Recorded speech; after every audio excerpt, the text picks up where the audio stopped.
Hello student, स्वागत है आपका हमारे यूट्यूब चैनल पे।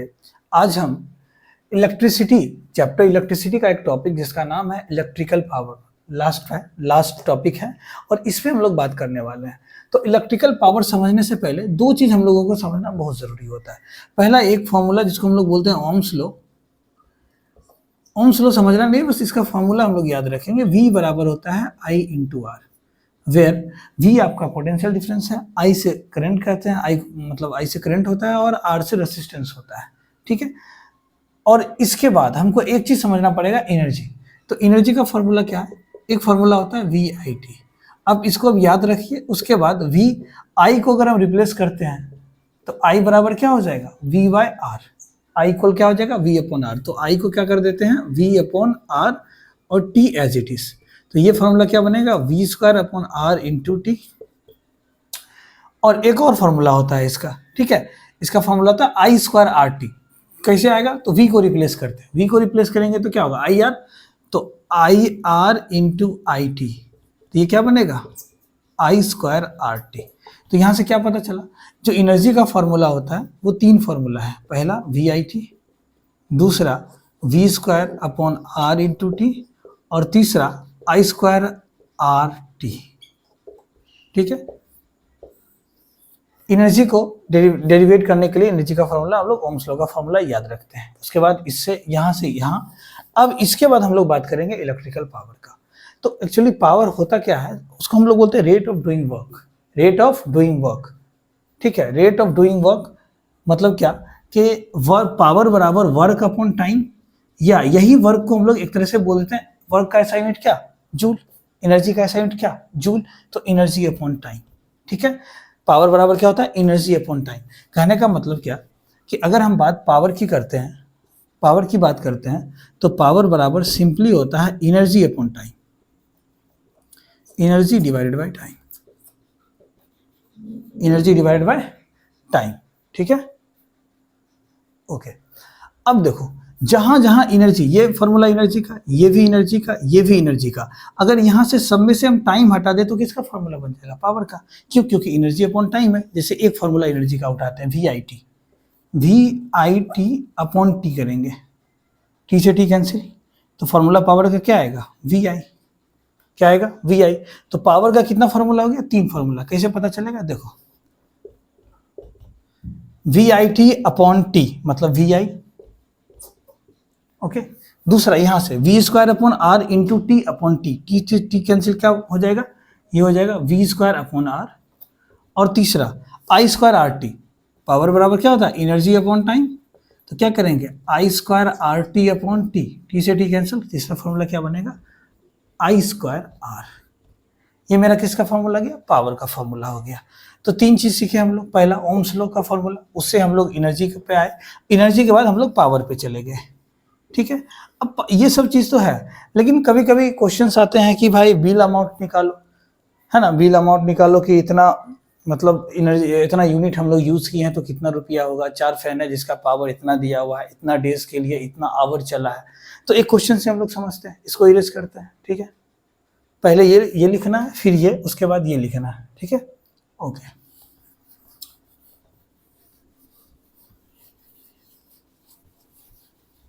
अब देखो,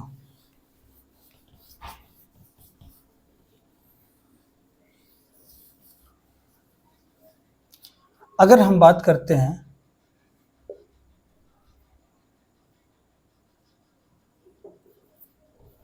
पावर बराबर, तो सिंपली समझ में आया, ये होता है एनर्जी अपॉन टाइम। पावर बराबर क्या होता है? E upon T, energy upon time, जो फॉर्मूला हम लोग अभी तीन लिखे हैं। ठीक है, अब यहां से अगर हम एनर्जी की बात करें तो ये होगा पावर इंटू टाइम। अब पावर का ऐसा यूनिट, एनर्जी का ऐसा यूनिट होता है जूल, ठीक है, तो पावर का ऐसा यूनिट होता है वाट, और टाइम का, तो टाइम मतलब टाइम का जो भी आवर सेकेंड है। ठीक है, तो अगर हम इसको वाट लिखते हैं, वाट इंटू क्या बनेगा? सेकेंड बनेगा, और वाट इंटू सेकेंड को हम लोग क्या बोलेंगे? जूल बोलेंगे। एनर्जी का ऐसा यूनिट आ गया। ठीक है, अगर हम बोलते हैं कि एनर्जी मेरा 1 किलोवाट आवर है, इसका मतलब क्या? 1 किलोवाट आवर है। अगर हम बिल अमाउंट की बात करें तो 1 किलोवाट आवर ही इलेक्ट्रिसिटी में 1 यूनिट के बराबर होता है। किसके बराबर होता है? 1 किलोवाट आवर ही 1 यूनिट के बराबर होता है। ठीक है, तो एनर्जी बराबर पावर इंटू टाइम। अगर एनर्जी अगर किलोवाट आवर में है तो समझेंगे कि 1 यूनिट हम लोग यूज किए हैं, 1 यूनिट हम लोग का खर्च हुआ है। क्या हुआ? 1 यूनिट हम लोग का खर्च हुआ। जैसे एक क्वेश्चन हम लिखते हैं, जैसे बोल देगा कि एक एसी है, क्वेश्चन है, इसको इरेज करते हैं हम। ठीक है, मान लेते हैं कि पावर जो है 10,000 लाख, मतलब 1 लाख वाट दिया हुआ है। ठीक है, एक एसी का पावर है। ठीक है, तो बोला एन एसी हैविंग पावर ये 1 लाख वाट, हाँ 1 लाख वाट रन्स डेली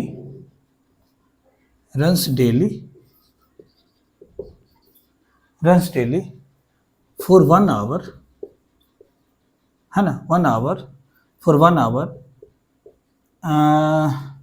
है ना, for 1 hour find bill amount,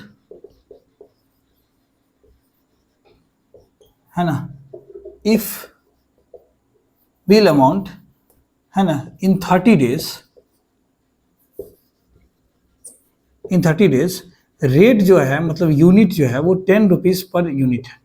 10 rupees per unit बोले, या ये बोल दे कि ₹10 पर 1 किलोवाट आवर है। 1 किलोवाट आवर ही तो 1 यूनिट होता है। ठीक है, तो हम लोग बिल अमाउंट निकालेंगे कैसे? तो बिल अमाउंट निकालने के लिए ना कॉस्ट हम समझते हैं, तो उसका जो फॉर्मूला होता है ना, जैसे हम लोग बोले एनर्जी बराबर पावर बराबर बोले एनर्जी अपॉन टाइम होता है, तो एनर्जी बराबर हम बोले पावर इंटू टाइम होता है। ठीक है, तो जितना तुम एनर्जी यूज करोगे उसको रेट से मल्टीप्लाई करोगे तो तुम्हारा कॉस्ट निकल जाएगा। ठीक है, अगर हम कॉस्ट की बात करें तो कॉस्ट जो होता है ना वो होता है energy into rate per unit. Cost बोलो या इसी को बिल बोलो। तो इतना समझ में आया कि जितना एनर्जी हम यूज करेंगे उसको हम रेट से मल्टीप्लाई कर देंगे तो मेरा बिल अमाउंट निकल जाएगा। अब इस एनर्जी के जगह हम क्या लिख सकते हैं? Power into time into rate per unit. यही दो फार्मूला है, दो चीज, या तो एनर्जी हम निकाल लें पावर इंटू टाइम करके, उसको रेट से मल्टीप्लाई कर दें, मतलब कितना रुपये पर यूनिट है तो मेरा बिल अमाउंट निकल जाएगा, या एनर्जी का फॉर्मूला पावर इंटू टाइम है वो रखे रेट पर। लेकिन इसमें एक ये चीज है कि एनर्जी और पावर या टाइम किस चीज में होना चाहिए? तो पावर जो है ना, power must be in kilowatt, power kilowatt में होना चाहिए, और टाइम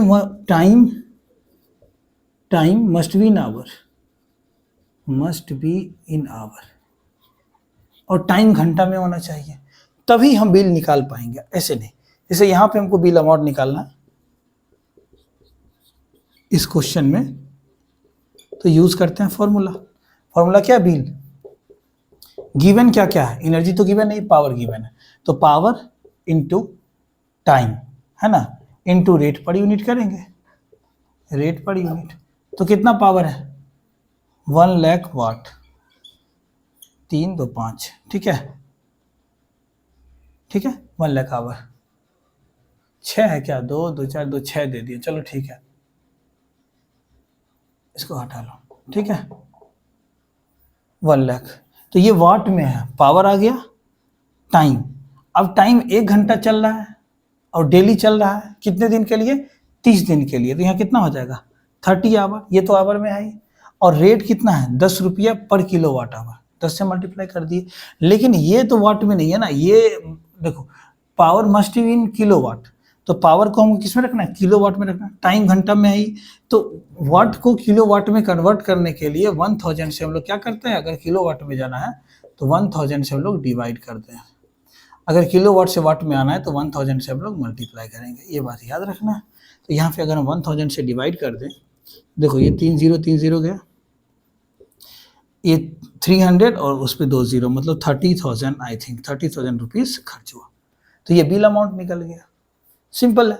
मान लो कुछ भी है, टोटल पावर, जैसे मान लो अलग अलग अप्लायंसेस है, बोलेगा क्या कि टीवी चल रहा है, फैन चल रहा है ना, कूलर चल रहा है, एसी चल रहा है, वॉशिंग मशीन चल रहा है, सबका पावर दे रखेगा, टाइम दे रखेगा कितना देर के, सबका पावर ऐड रखेंगे, पावर को ऐड करके यहाँ रख देंगे, अगर किलोवाट में है तो ठीक है, नहीं तो डिवाइड कर देंगे 1000 से। टाइम घंटा में है रख देंगे, और जितना रुपये यूनिट है उसको रखेंगे, मेरा बिल अमाउंट निकल जाएगा। सिंपल है, सबका पावर ऐड करो, है ना, पावर को किलोवाट में कन्वर्ट करो, उसको टाइम से मल्टीप्लाई करो, रेट से मल्टीप्लाई करो, तुम्हारा बिल अमाउंट निकल जाएगा। सिंपल बात, energy into rate per unit करो या पावर इंटू टाइम करो, क्योंकि एनर्जी का फॉर्मूला पावर इंटू टाइम है, रखेंगे मेरा बिल अमाउंट निकल जाएगा। ठीक है, ये चीज़ तो हो गया, इसको इरेज करते हैं, लिख लो। उसके बाद एक चीज और होता है, एक क्वेश्चन और आता है बोर्ड में, बोलेगा कि एक बल्ब है, एक बल्ब है, ठीक है,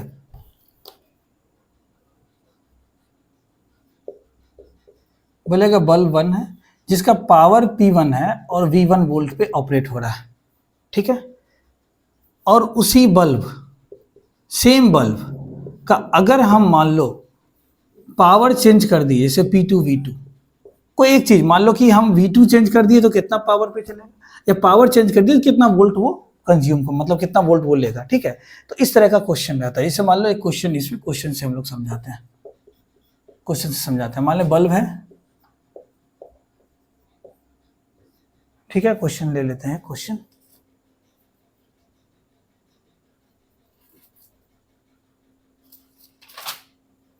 मान लेते हैं कि 60 वाट है बल्ब और ये 220 वोल्ट पे चल रहा है, ठीक है।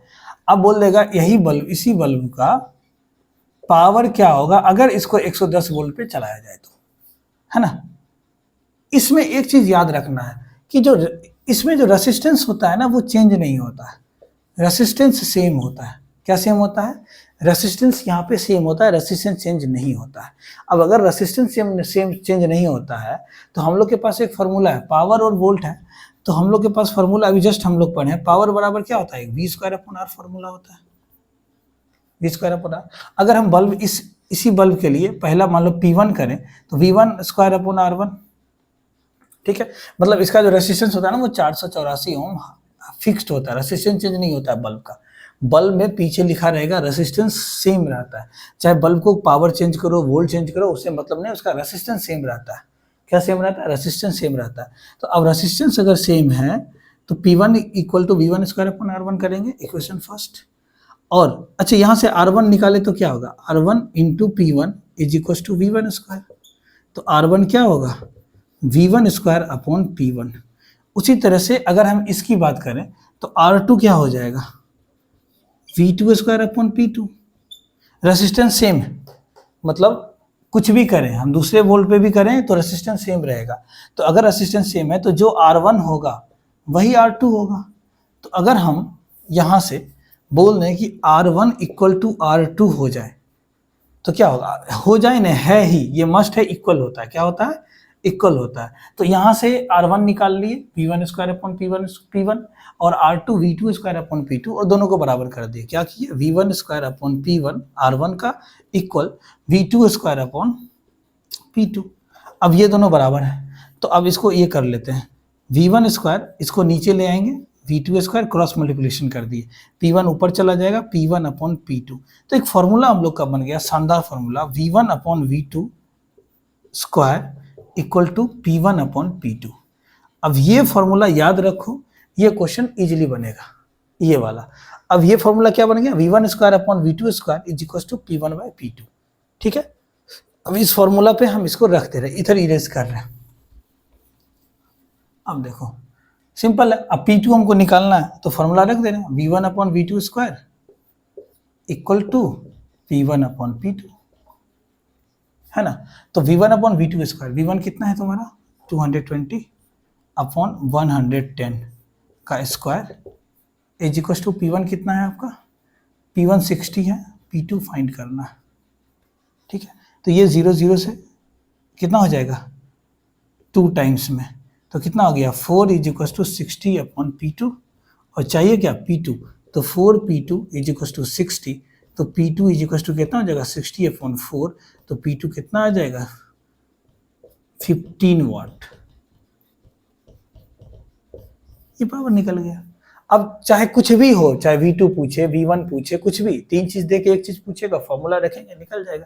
इसका फॉर्मूला एक और इसे ये resistance is equal to rho L1 upon A1 होता है ना, R is equal to rho L by, जहां पे रेसिस्टिविटी सेम होता है ना, तो वहां भी ऐसे ही निकलता है, रेसिस्टिविटी को निकाल के फॉर्मूला पुट कर देते हैं, देख लेते हैं वो भी चीज, इसको लिख लो पहले, है ना।